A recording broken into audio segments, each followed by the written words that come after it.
Hi, my friends, and welcome to my little bookish corner of the internet. It is that time of the month. It is reading challenge time, and this month I am going to be attempting a 24-hour reading marathon.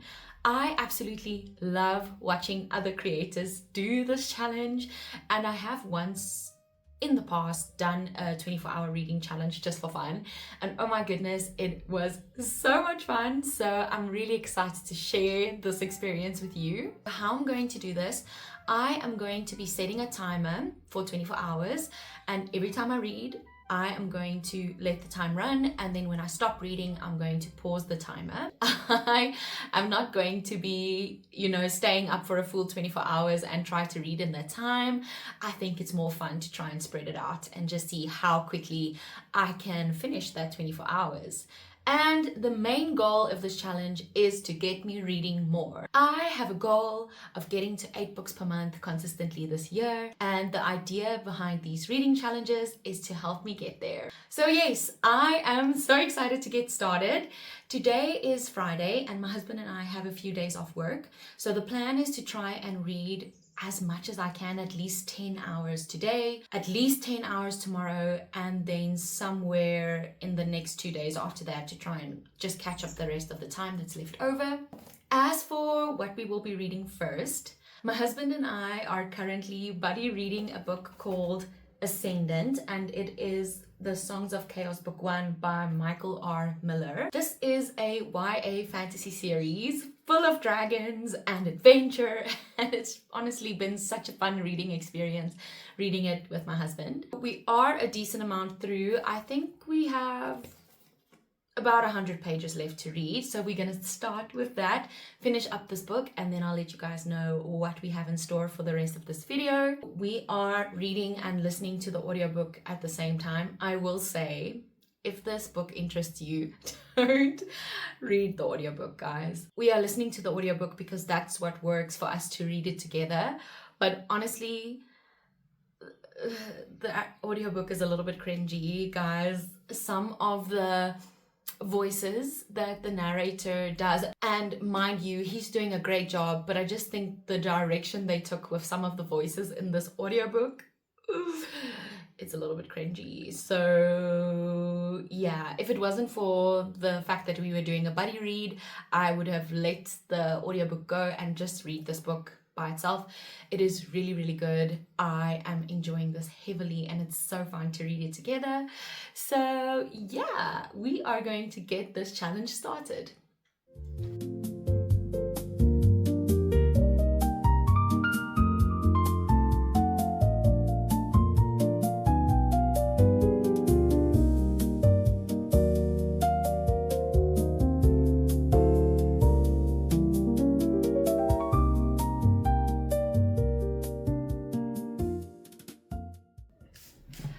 We just finished The Ascendant, and we were both keeping back the tears at the end of this book. This was so incredibly good.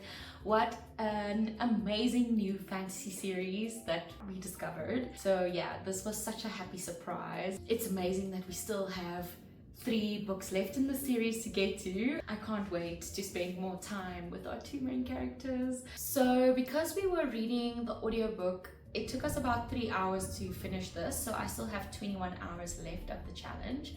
But to give you guys just brief thoughts of what I thought of this, I think I need to take time to process everything, but I think the rating for this book is going to be between 4 and 4.25 stars. So it had all the elements of a great YA fantasy story. I'm not too sure, I'll just have to double check if this is YA, but I do think so because main character is a little bit younger, and the writing does feel a little bit YA in my opinion, but in a fun way, not in a bad way at all. In this book, we follow a boy who is a pot boy or a cook, and in this fantasy world, it's kind of, I don't want to say classes, but your ranking or your standing in society is very well defined, and that is kind of your lot for life.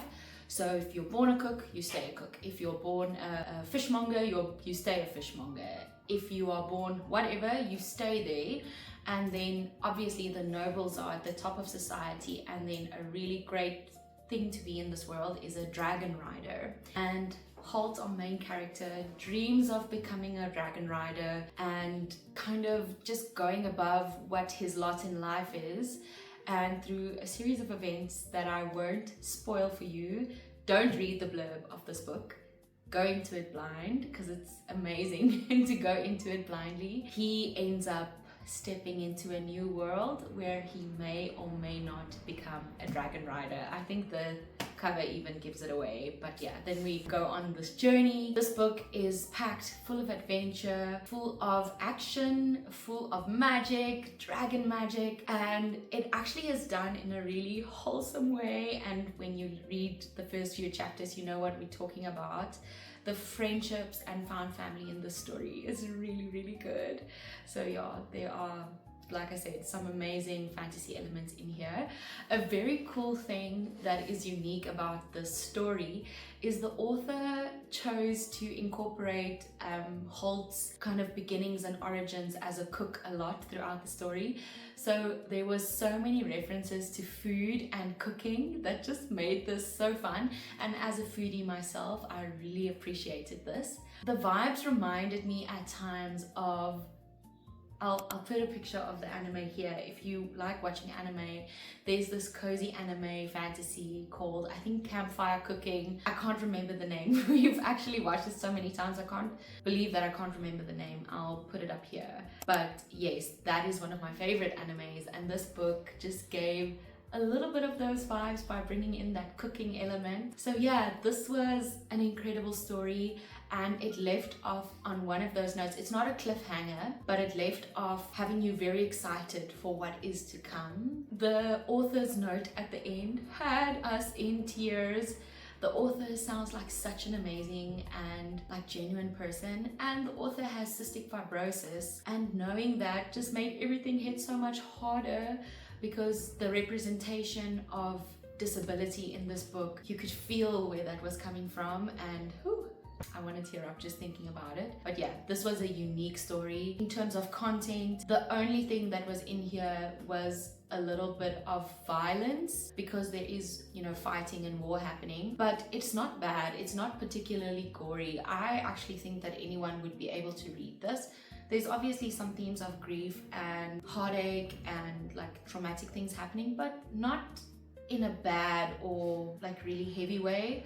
So yeah, I would highly recommend you pick this up. Okay, as for our next read, I seriously need to start reading my monthly TBR. I have only finished one book on my TBR so far this month, so we have some work to do. Here are my options.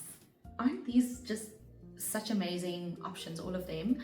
But the one that is calling out to me, I've read 2 fantasies back to back, and I have been so intrigued by this book and so craving this type of read, and that would be none other than A Wild Dark Shore. I am so interested in reading this, and guys, best part of all, it's under 300 pages. So I am a little bit tired of reading like 500 or 600 page books, because they do take a lot longer. So I'm excited to read this, and who knows, maybe we can even get this done today, maybe, or early tomorrow. So yeah, I'm excited to get to this. As to what this book is about, I've heard a lot of people talk about it, but I kind of want to keep the mystery to it as much as I can. I know this has to do with an island, and there's like an isolated family living on this island, and then a mysterious woman washes up on the shore, and the story goes from there. But I mean, people have been singing the praises of this book, so I am really excited to finally get into this. Yeah, so like I said, we have just over 21 hours left for this reading challenge. Let's continue reading and see how far we get today.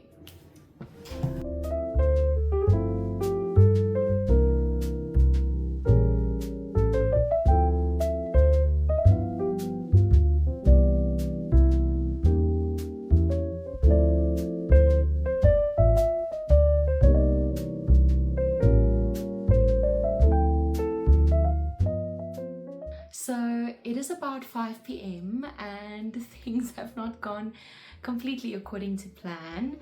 I have only managed to read about 2 hours since I last updated you guys, and meaning I am now on 19 hours left. So I've only done 5 hours of reading for today. So I have two options. I can either push through and try to read a lot tonight, or wake up a bit earlier tomorrow morning and start reading a bit earlier. Guys, I am not a night owl. Like, I cannot stay up late, but I will try for the sake of this challenge to push myself out of my comfort zone. If things keep going the way they are with Wild Dark Shore, it might even keep me up late. This book is really intriguing. I'm about at page 70. I'm a slow reader. And it is like super eerie, super mysterious, and a lot of setup happening at the moment. You kind of find yourself not knowing what's going on, but knowing that there is something really hectic brewing. And I am excited for where this book is going to take us. The writing is very good. I'm enjoying it a lot. And so far, so good. Definitely intrigued. I will try to update you guys once I've gotten into the book a bit more. I'm still very much early days. But yeah, let's get some more reading done.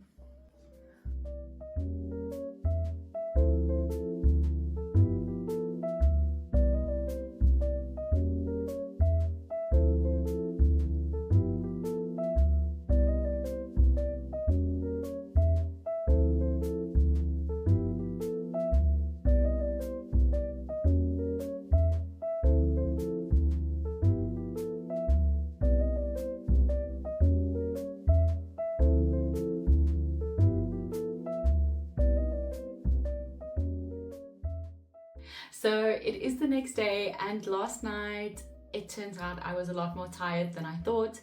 I think I fell asleep at like 8, and I fell asleep on the couch for like 2 hours, and then I woke up and then I couldn't sleep and I read for another hour. So yesterday was a little bit all over the place, but I woke up this morning and I got a little bit more reading done, and I am currently on 13 hours and 30 left. So I've done 10.5 hours and it is now around 11 a.m.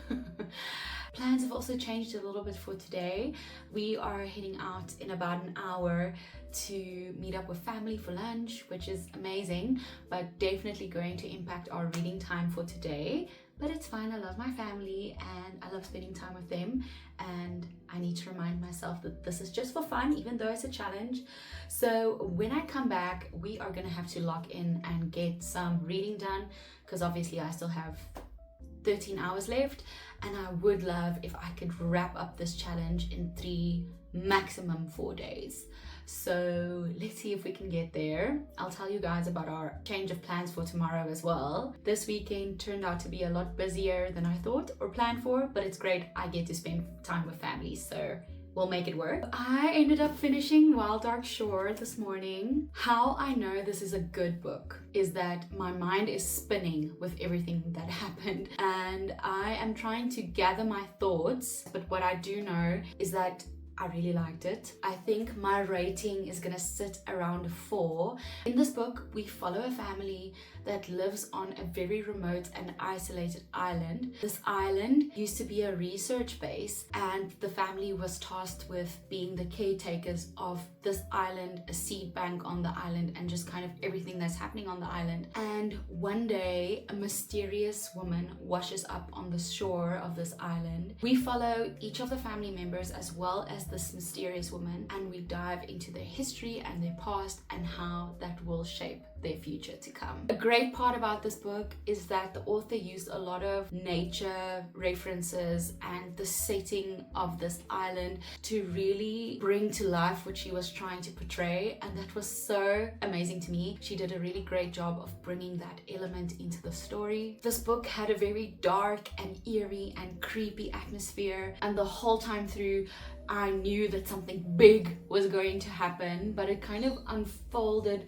slowly but surely throughout the book. So yeah, this was really good, but it kind of has me wondering about what I'm gonna read next, because this has left my mind spinning. But the show must go on and we need to continue reading. So I thought the next book that I'm going to pick up needs to be something light and cozy and fun.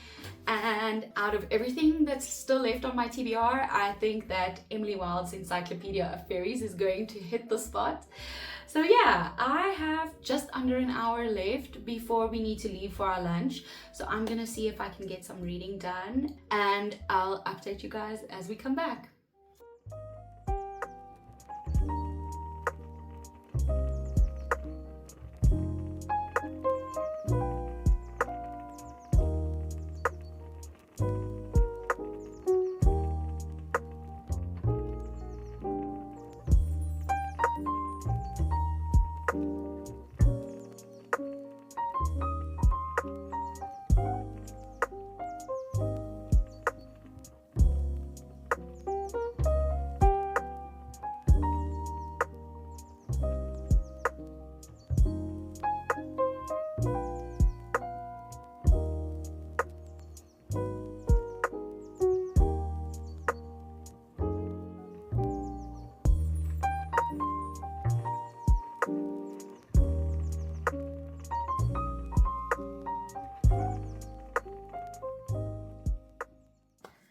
So it is just before 6 p.m. and I just wanted to give you guys a quick update on Emily Wilde's Encyclopedia of Fairies. I haven't gotten super far. I'm only at page 64, but so far I'm really enjoying this. I feel like this is exactly what I was in the mood for. Light and cute and atmospheric.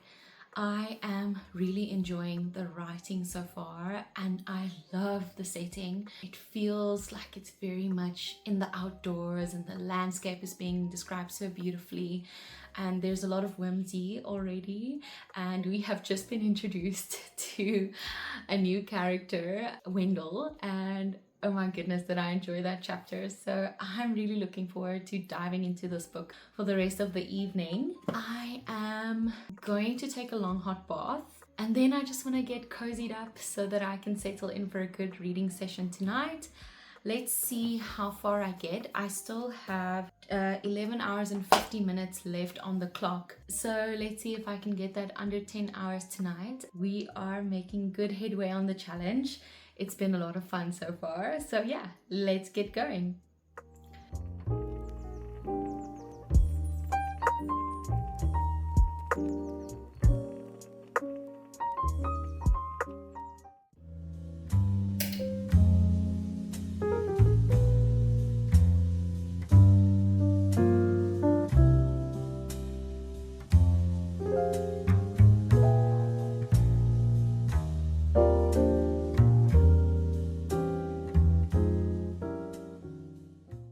Good morning! As you can see, I got up pretty early this morning trying to fit some reading into my day. We have some more family time today. It was not planned. This weekend was supposed to be super chilled so that I could do this 24-hour reading challenge. But life sometimes changes, so we are gonna make it work. With all my reading done, I have about 8 hours and 13 minutes left to still read. Realistically, how I think this is gonna work is I'll probably, when we get back this afternoon, try to get a good chunk of reading done. I don't know how much, but then meaning we'll stretch this challenge over 4 days, and tomorrow I'll finish up whatever time is left. As always, this challenge has been pushing me to read a lot. If it was not for the reading challenge, I probably would not have picked up a book, you know, in the spare time I've had in my busy weekend. So yeah, challenging yourself is always a good idea. Yeah, I am also super happy that I have been picking up such great reads in this challenge. I am making my way through Emily Wilde's Encyclopedia of Fairies. I'm at about page 200, and guys, I love this. I honestly was so scared to pick this up. You know, there's like a very specific fairy folklore that is popular to write about these days. So I, in the past, read the Cruel Prince trilogy, and the other book that had that kind of theme was The Rose Bargain. And honestly, I felt myself really kind of disliking the whole fairy lore.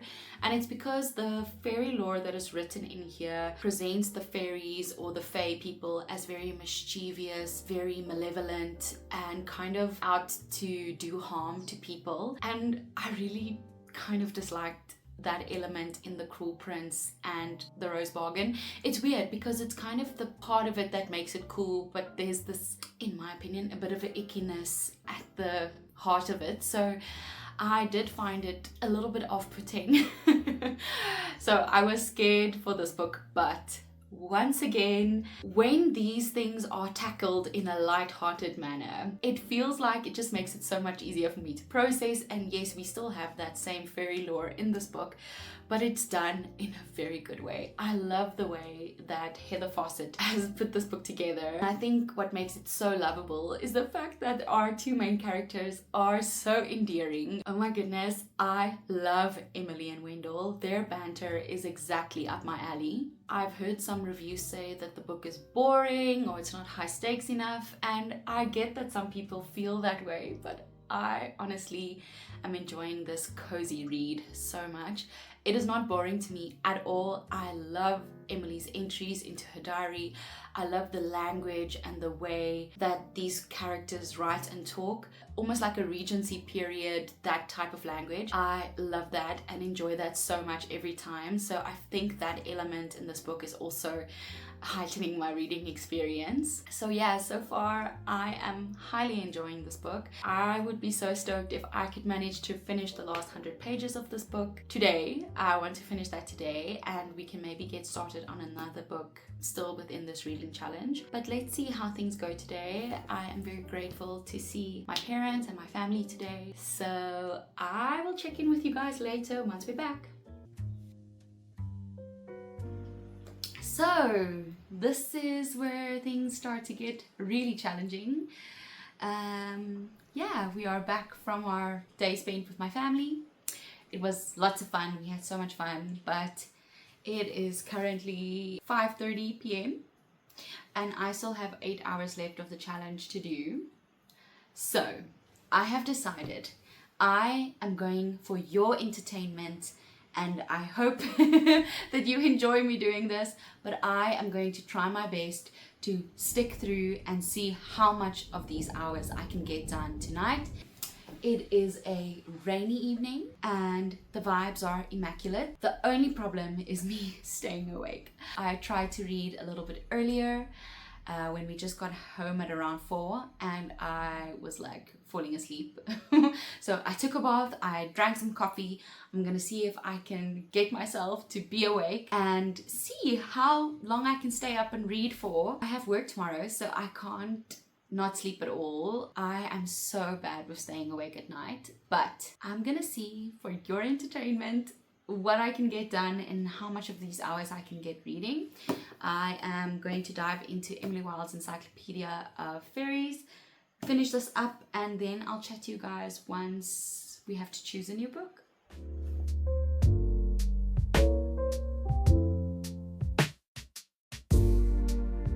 I have finished Emily Wilde's Encyclopedia of Fairies. This was so good. And I still have 5.5 hours of reading left to do, and it is my bedtime of 8:30 p.m. How am I gonna do this? I don't know how I'm gonna stay awake, but my best bet is to try and pick a book that is going to be super fast-paced, super exciting, that will keep me awake. I have 3 books still on my TBR left for the month, and that is The Invisible Life of Addie LaRue, Tomorrow and Tomorrow and Tomorrow, and then The Nightingale by Kristen Hanna. I don't know if any of those are gonna help me get through the night, so I'm gonna quickly go have a look and I'll be right back. For me to stay up for another 5 hours, I am gonna need something exciting, enthralling, something that's gonna suck me into the story. So I need adventure, I need high stakes. I need intrigue and buy-in from the beginning.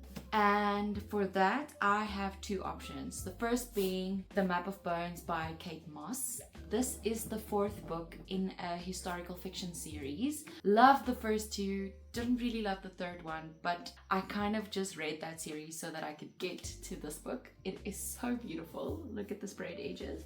And this fourth book is actually set in South Africa, if I'm not mistaken, because in the first book you kind of get like foreshadowing of what's going to happen in this book. It's done quite well. Kate Moss is a very good author and it sounds exciting. I have no idea what I'm going to choose. I'm hoping that by vocalizing my thoughts I will be able to make a decision.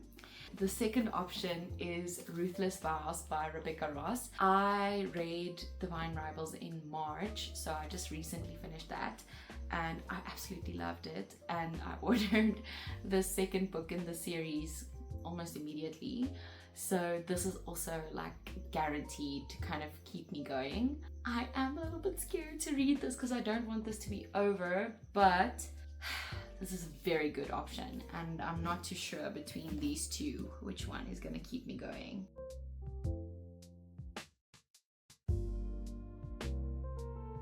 So due to my impaired mental capacity and inability to make a decision, because I am actually really tired, but I'm gonna push through anyway, I cannot decide, so we're gonna let a good old trusty coin make a decision.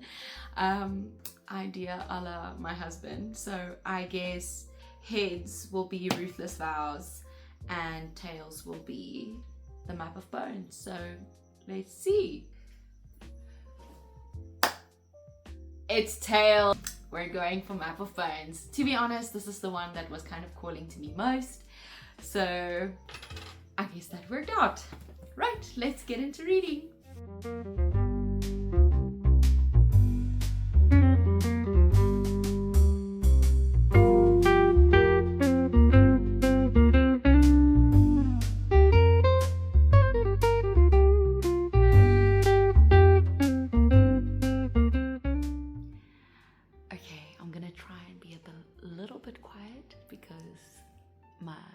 Household is asleep.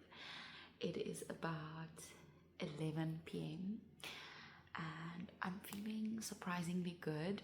Like I said, I'm an early sleeper. I normally am in bed by like 9 p.m., 10 p.m. latest, so I really took a dip at around 10 p.m. but I'm feeling okay at the moment. I am making my way through The Map of Bones and I am about at page 70. So far I think this was the right choice to try and keep me awake, because as this is a historical fiction, it deals with a lot of like real life traumatic stuff, which I didn't really expect, but I guess in a way that's helping to kind of give that shock factor to keep me awake. So far it's good. It's taking a bit of a turn that I didn't necessarily expect, but it's not that I'm not enjoying it, and I am enjoying the descriptions of the landscape. This does end up being set in my country, so it's nice to kind of just have that feeling of home, although it is in a pretty horrible setting. So yeah, I am still early days, but I'm excited to still read more. I have about 3 hours left on the clock. So I don't know how I'm gonna do this. So let's see. If I manage to pull this off, I am going to be so happy. It would have been cool if I could finish this book, so I could have actually like started and finished 3 books in total in this whole challenge. But I highly doubt I'm going to be able to read another 300 pages in 3 hours. I'm a slow reader, as you've noticed. I've kind of only read 70 pages in 2 hours. So that's me. Yeah, this is a new experience for me. I've never stayed up this late to read. I do value my sleep a lot, but if I can pull this off, it will be a first for me. Let's read.